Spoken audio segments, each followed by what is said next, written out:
How can a life be completely dismantled in just a few hours? We're going to break down the tragic story of Jordan DeMay, a young man whose world was turned upside down by a single message online. It's a terrifying look at a very modern kind of nightmare, and you're about to see exactly how it unfolded. You know, Jordan DeMay was a kid who seemed to have it all. He was 17, super popular, really close with his family and his girlfriend. He was just excited for what was next. By all accounts, he had a really bright future ahead of him. But on the night of March 24th, 2022, something went terribly, terribly wrong. And that's the big question here, right? How does a happy, well-adjusted life just completely unravel in 5.5 hours? That's less time than a cross-country flight. To really get what happened, we have to first understand who Jordan was as a person. So let's start there. I mean, think about it. This was a kid who was literally the homecoming king. He had a part-time job, he was tight with his family and his girlfriend Kyla. And the night this all started, he'd just gotten back from buying sunscreen for a family trip to Florida. He was supposed to leave the very next day. Just a totally normal kid. All right, now we have to get into the timeline of the event itself. And what's so shocking is the speed. This wasn't some long, drawn-out thing. It was a lightning-fast attack, and it was designed to cause the most panic possible. The speed here is just staggering. It all kicks off at 10:19 p.m. with a simple hey. After a couple of hours of grooming, Jordan sends a photo. And then, just 5 minutes later, 5 minutes, the friendly conversation turns into a terrifying blackmail threat. By 3:45 a.m., it's all over. A life just gone, all within 5.5 hours. And that's how fast the switch flipped. 1 second, it's a friendly profile. The next, it's a predator. The message was just brutal and direct. Pay me or I will ruin your entire life. Can you even imagine the shock and the panic he must have felt in that moment? And the demand? $1,000. Now, for a 17-year-old working part-time at McDonald's, that might as well have been $1 million. He only had about $350 to his name. This was an impossible demand, and that was the point. To make him feel completely and utterly helpless. This is an actual text Jordan sent to them as they just kept piling on the pressure. I am begging for my own life. It's absolutely heartbreaking. You can just feel the terror of a kid trapped alone in his room in the middle of the night. And this is what's truly chilling. This was the final exchange. When Jordan tells them he's going to end his life, the response isn't silence. It's not shock. It's encouragement. Good, do that fast. It's just pure cruelty. It's inhuman.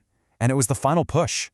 So after this unimaginable tragedy, law enforcement had to figure out not just why, but who. And what came next was this incredible feat of digital detective work, chasing ghosts across the internet. And they hit a major roadblock right away. See, before he died, Jordan deleted the entire Instagram conversation. The primary evidence was just gone. So where do you even start?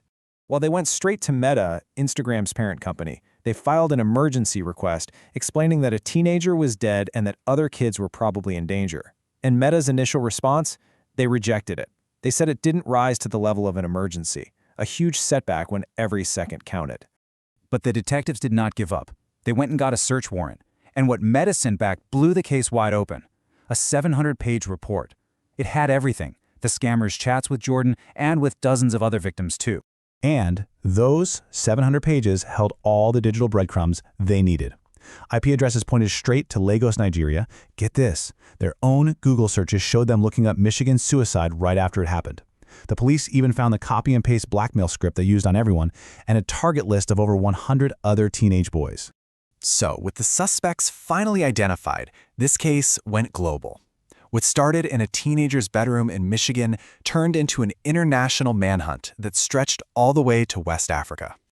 The crime they were investigating has a name, financial sextortion, and it's so effective because it weaponizes a victim's own shame and fear. It takes their most private moments and uses them to extort money. And the money trail was incredibly complex, built to be untraceable. So let's follow it. First, Jordan sends $300 through Apple Pay to an accomplice here in the US. That guy then converts the cash into Bitcoin. He sends the Bitcoin to a contact in Nigeria, called a plug, and then finally the plug pays the scammers. It's a whole chain designed to hide their tracks. But the FBI and Nigerian authorities unraveled the whole thing. By February 2023, the two main suspects, brothers named Samuel and Samson Ogoshi, were in cuffs in Lagos. And by August, they were extradited to the US to finally face charges for what they did. But this story doesn't just end with a couple of arrests. Jordan's family, in the middle of their grief, made a courageous decision to fight back and to turn their private tragedy into a national wake-up call. So, what happened to the Ogoshi brothers? Well, they ended up taking a plea deal. Both of them were sentenced to 17.5 years in federal prison. After they serve their time, they'll be deported back to Nigeria. Jordan's mom, Jennifer, has become this powerful advocate, and this is her message, and it is so important for any parent or any kid watching this. She says no matter what you've done, no matter how ashamed you feel, you can go to your parents. They are your safe place. Talk to them. And their family's bravery? It's had a real-world impact. Meta and Snapchat have actually beefed up their safety protections. Tens of thousands of these scam accounts have been shut down. The issue even made it to the US Senate, where tech CEOs had to answer to families like Jordan's. Which really leaves us with this one final massive question. In this hyper-connected world, who is ultimately responsible for keeping young people safe online? Is it the parents, the social media companies, law enforcement? In a world where a teenager's life can be destroyed in 5 hours from halfway across the planet, we need to find that answer, and we need to find it fast.